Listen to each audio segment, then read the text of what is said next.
une forte abstention, un vote utile. Voici les principaux enseignements de ce premier tour des élections législatives de ce dimanche.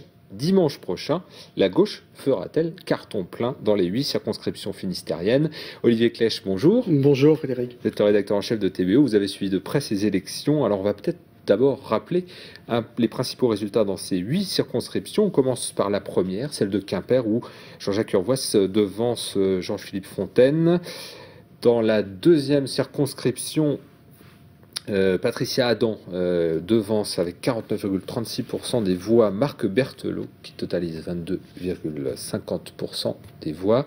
Et dans la troisième, Marguerite Lamour devance Jean-Luc Bleven. Dans la quatrième, Marie-Lise Lebranchu totalise 48,21% des voix devant Agnès Lebrun, 32,59%. Dans la cinquième, Chantal Guittet est à 41,99% des voix devant Jacques Le Gouen, 35,55%. Et dans la sixième, Ferrand devance Dominique Cap, 27,76%. Dans la septième, Annie Leloc devance Didier Guillon. Et dans la huitième, Gilbert Lebris devance Atto Docena. Alors ces résultats montrent vraiment que la vague rose a submergé le Finistère, ou presque. Oui, tout à fait. Alors la vague rose n'était pas une surprise en elle-même, c'est sa hauteur qui est un peu surprenante. Et je crois que les premiers intéressés, les candidats de gauche, étaient eux-mêmes, se disaient eux-mêmes hier soir les premiers surpris. C'est vrai qu'on a frôlé la barre de la majorité absolue, donc du premier tour dans 4 des 8 circonscriptions.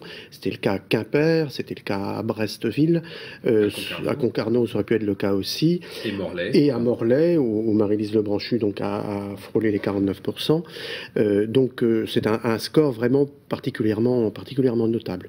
Alors, on va peut-être s'intéresser à 3 circonscriptions en particulier. On commence par Brest rural, où Marguerite Lamour devance le candidat donc PS, devance les 2 candidats de gauche, puisqu'il y avait donc une investiture écologie les Verts.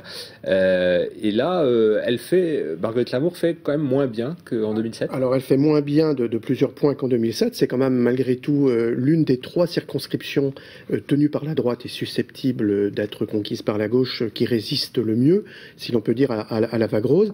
La situation de Brest rural est un peu particulière puisqu'il y a effectivement cette candidate investie à la suite de l'accord entre le PS et Europe Écologie, Magali Deval, qui arrive à une centaine de voix derrière le candidat, on va dire, un peu dissident, qui est le maire de Plabennec, Jean-Luc Bleven, qui prend donc la tête. Elle s'est désistée en sa faveur, comme cela a été prévu, sans surprise et sans hésitation.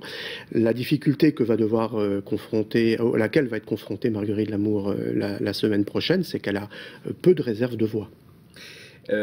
Vous parlez de désistement, c'est le même scénario à Châteaulin-Carré où Christian Troadec a annoncé qu'il se désistait en faveur de Richard Ferrand. Tout à fait, qui se retrouve donc lui aussi à la tête d'une réserve de voix potentielle d'une vingtaine de %, donc dans une situation confortable, voire très confortable, face à son challenger Dominique Cap, le maire de Plougastel, qui avait été mis en selle, si l'on peut dire, par le sortant Christian Ménard. Et qui n'a pas réussi à et qui, lui, n'a pas transformé l'essai dès ce premier tour, en tout cas.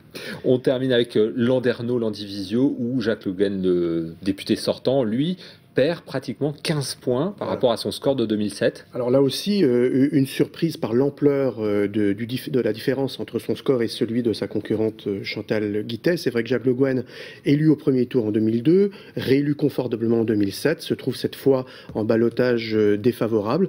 Donc il lui reste aussi quelques jours pour essayer de redresser la situation, mais il est en position délicate. On a cité les 4 circonscriptions où on a failli passer au premier tour, où les candidats, ont failli passer au premier tour. Pas trop d'inquiétude non plus pour Annie Leloc sur la circonscription de Douarnenez-Pont-l'Abbé. Elle totalise 44% des voix. Voilà, alors c'est la moins bien élue, si l'on peut dire, des candidats de gauche sur ces 4 circonscriptions. C'est vrai que là, on avait une sorte de primaire à droite entre le maire d'Esquibien, Didier Guillon, investi par l'UMP, et puis Michel Canévet, le maire centriste de Plonéo-Lanverne, qui, lui, fait mieux que tous les autres candidats centristes, et de très loin, avec 15%, mais pas suffisamment, toutefois, pour pouvoir prétendre jouer un rôle dans ce second tour. Olivier, tous ces candidats, vous les retrouverez dans des débats que vous animez, 8 débats en tout. Le premier a lieu ce mardi à 22h30, ce sera Brest rural, donc Marguerite Lamour et Jean-Luc Bleven se retrouveront sur le plateau de TBO en votre compagnie.